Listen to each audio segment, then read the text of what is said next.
Olá amigos e amigas do Três Pontos, eu sou Neuber e hoje vamos falar sobre a Copa do Mundo de 1998.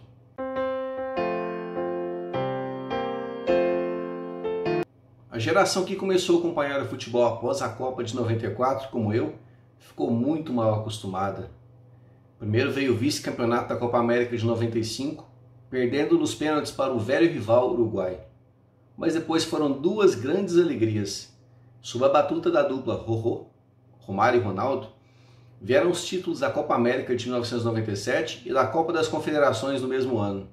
Um detalhe, foi o quinto título de Copa América da seleção brasileira e apenas o primeiro a ser conquistado fora de casa. Além dos atletas mais experientes com mais bagagem, começaram a se destacar na seleção outros jogadores de alto nível, como Dida, Roberto Carlos, Zé Roberto, César Sampaio, Flávio Conceição, Emerson, Juninho Paulista, Rivaldo, Djalminha, Amoroso, Denilson, Sávio, Giovani, Donizete Pantera, Túlio Maravilha, Paulo Nunes, Jardel, Elber, Sony Anderson, Edmundo e ele, Ronaldo, mais conhecido na época como Ronaldinho! Além desses novatos, permaneciam Tafarel, Cafu, Aldair, Dunga, Leonardo, Bebeto e o genial Romário, que foi cortado por lesão poucos dias antes do Mundial.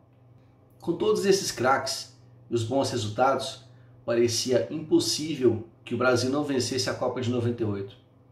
Era questão de tempo. Mas além do Brasil, outras seleções chegaram com força. A Itália ainda contava com o talento de Roberto Baggio e a experiência de Pagliuca e Maldini. Mas agora tinha também o matador Vieri e os talentosos e futuros campeões do mundo, Del Piero, Nesta e Cannavaro.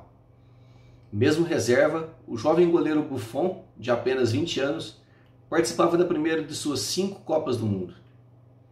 No mesmo grupo da Itália, o grupo B, ainda tinha o Chile, da dupla Sazá, Marcelo Salas e Ivan Bambam Zamorano. Tinha também a Áustria, do veterano Tony Polster, e a fraca seleção de Camarões, que tinha um menino de 17 anos no banco, chamado Samuel Eto'o. A esquadra azul avançou, mas caiu em decisão por pênaltis pelo terceiro Mundial seguido, dessa vez para a França, nas quartas de final. A França, dona da casa, liderou o grupo C com folgas, goleou as frágeis África do Sul e Arábia Saudita e ainda venceu a Dinamarca. A maior decepção do torneio foi a Espanha. Cabeça de chave do grupo D não pôde contar com o machucado Pep Guardiola, mas tinha os veteranos Zubizarreta, Hierro e Luiz Henrique, além de atacantes goleadores como Raul, Alfonso, Kiko, Pizzi e Morientes. Mas se complicou perdendo a estreia para a forte Nigéria, de West e seu cabelo engraçado, Babayaro, Finidi, Okocha, Ikpeba, Amokachi e Ekini. A Munique se lesionou e ficou de fora da Copa. O outro classificado do grupo foi o Paraguai e sua defesa quase intransponível, Chilaver, Arce, Gamarra e Ayala. A decepção foi a Bulgária de Stoichkov. Quarto lugar na Copa anterior, caiu na primeira fase sem vencer nenhuma partida e ainda se despediu sofrendo uma goleada por 6-1 para a Espanha. O equilíbrio tomou conta do grupo E. Holanda e México terminaram com 5 pontos. Os holandeses levaram vantagem no saldo de gols. A Bélgica não passou de fase, mesmo tendo bons jogadores como Sifo, Nunes, Mpenza e o brasileiro naturalizado Luiz Oliveira, o Oliveira. O México caiu nas oitavas para a Alemanha. Os maiores destaques do time eram o excêntrico Jorge Campos, o goleador Luiz Hernandes e o talentoso Cuauhtémoc Blanco, autor de um drible nunca antes visto nos grandes palcos. Para variar, o México jogou como nunca e perdeu como sempre. A Alemanha era recheada de veteranos campeões de 1990. Kohler, Müller, Hasler, Matheus. E o maior desfalque foi Matthias Sammer, eleito bola de ouro em 1996, que já estava sofrendo com lesões. A Alemanha foi eliminada nas quartas de final para a Croácia por 3-0. No mesmo grupo da Alemanha, Estados Unidos e Irã ficaram na primeira fase. Ambos fizeram o jogo da paz, em que os dois times posaram juntos para fotos e trocaram flores, após anos de ruptura diplomática entre os dois países.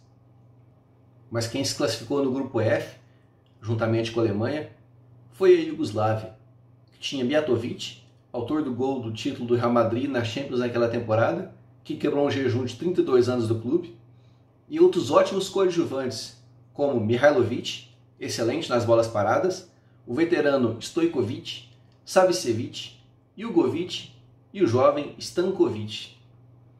Curiosamente, Dejan Stankovic é o único jogador a disputar Copas por 3 seleções diferentes: Iugoslávia, em 1998, Sérvia e Montenegro, em 2006, e a Sérvia, em 2010. A Iugoslávia seria ainda mais forte se não houvesse o processo político e as guerras civis que dividiram o país. Um dos países que surgiram dessa divisão foi a Croácia e sua excelente geração, com jogadores como Šuker, o artilheiro da Copa com 6 gols, o capitão Boban, Prosinec, Jarni, Stanic e outros. Na sua estreia, essa Croácia terminou o Mundial em uma louvável 3ª colocação. A Romênia foi líder do grupo G. Os veteranos George Hagi, George Popescu e Dan Petrescu agora tinham a companhia de Ilie e Moldovan. Assim como em 1994, a Romênia derrotou a Colômbia na estreia e a seleção sul-americana ficou na primeira fase. Mas os astros de 94 já estavam envelhecidos. Valderrama, Rincon, Asprilla e outros pouco fizeram. A outra classificada da chave foi a Inglaterra, que não pôde contar com o talento de Paul Gascoigne, lesionado, mas tinha o matador Alan Shearer, o goleiro Simon, os zagueiros Gary Neville e Sol Campbell, com o jovem Rio Ferdinand no banco.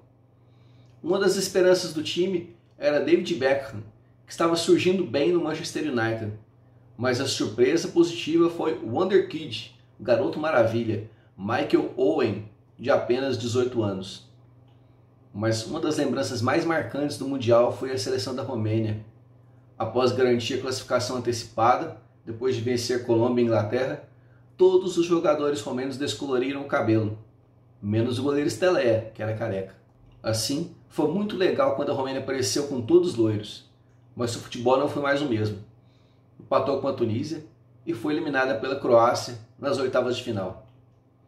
Assim como o Brasil, a Argentina tinha uma seleção fantástica. Se já não tinha mais Maradona, aposentado um ano antes, ainda tinha Batistuta, o Batigol, Ariel Ortega, Cláudio Lopes, Veron, Simeone, Zanetti, Ayala. No banco, Marcelo Gallardo e Hernan Crespo. Os desfalques foram os cabeludos Fernando Redondo e Cláudio Canija, que não foram convocados pelo técnico Daniel Passarella, cabeça dura, que não gostava de jogadores cabeludos, porque poderiam dar mais atenção ao cabelo do que ao jogo.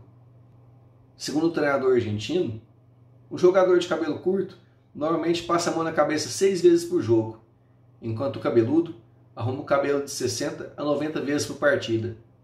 Pura idiotice. No grupo H, os estreantes Japão e Jamaica fizeram figuração para argentinos e croatas. O Brasil estreou vencendo com dificuldades a Escócia por 2-1, com um gol de César Sampaio, de cabeça, e um gol contra de Boyd, após jogada de Cafu.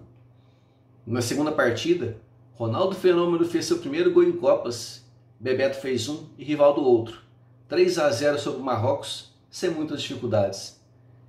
Já classificado em primeiro lugar do grupo, a seleção encontrou sua asa negra, a Noruega. A 10 minutos do fim, Bebeto abriu o placar de cabeça, mas o grandalhão Tore André Flo fez um gol e sofreu um pênalti convertido por Rekdal. O placar de 2-1 classificou os noruegueses, que seriam eliminados na fase seguinte pela Itália. Nas oitavas, o Brasil enfrentou o Chile, que havia se classificado em segundo de seu grupo, com 3 empates.